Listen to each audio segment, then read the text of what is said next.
ظلم کا نظام اب مزید نہیں چل سکتا، ملک میں عدل اور انصاف کا نظام لائیں گے۔ حافظ نعیم الرحمان کا لاہور میں جماعت اسلامی کی 24ویں سالانہ اجتماع عام سے خطاب، کہا کہ حکمرانوں میں ابراہیم کاٹ کی حیثیت بننے کا سوچا تو عبرت کا نشان بنا دیں گے۔ کشمیر پر سودے بازی کسی صورت قبول نہیں ہوگی۔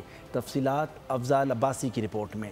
مینار پاکستان پر جماعت اسلامی کا بدل دو نظام کے عنوان سے 3 روزہ اجتماع، ملک بھر سے خواتین اور بچوں سمیت ہزاروں افراد شریک ہوئے۔ امیر جماعت اسلامی حافظ نعیم الرحمان نے افتتاحی سیشن سے خطاب میں کہا، ہم خاندانی اجارہ داری اور کسی طاقتور کے اشاروں پر چلنے والی جماعت نہیں ہے۔ حکمرانوں کو معاہدہ ابراہیمی کا حصہ بننے کی اجازت نہیں دی جائے گی۔ جماعت اسلامی یہ محض ایک جماعت نہیں ہے، اس کے کوئی صرف سیاسی جماعت نہ سمجھے، جس طرح دیگر سیاسی جماعتیں ہوتی ہیں جو وراثت پہ چلتی ہیں، جو وصیت پہ چلتی ہیں، جو خاندانوں پہ چلتی ہیں، جو جاگیرداری پہ چلتی ہیں۔ ہم سیاست کو عبادت سمجھ کے کرتے ہیں۔ حافظ نعیم الرحمان نے کہا، معاشرے میں ناانصافی اور ظلم و جبر عروج پر پہنچ چکا ہے۔ اجتماع ہر سطح پر نظام کو بدلنے کے لیے منعقد کیا گیا ہے۔ آخری روز آئندہ کے لائحہ عمل کا اعلان کریں گے۔ بلوچستان پر ظلم ہوتا ہے، ہم آواز بلند کرتے ہیں۔ یہ مقدمہ ہم مینار پاکستان لاہور میں پیش کر رہے ہیں۔ ہم خیبر پختونخوا کے لوگوں کا مقدمہ بھی پیش کرتے ہیں۔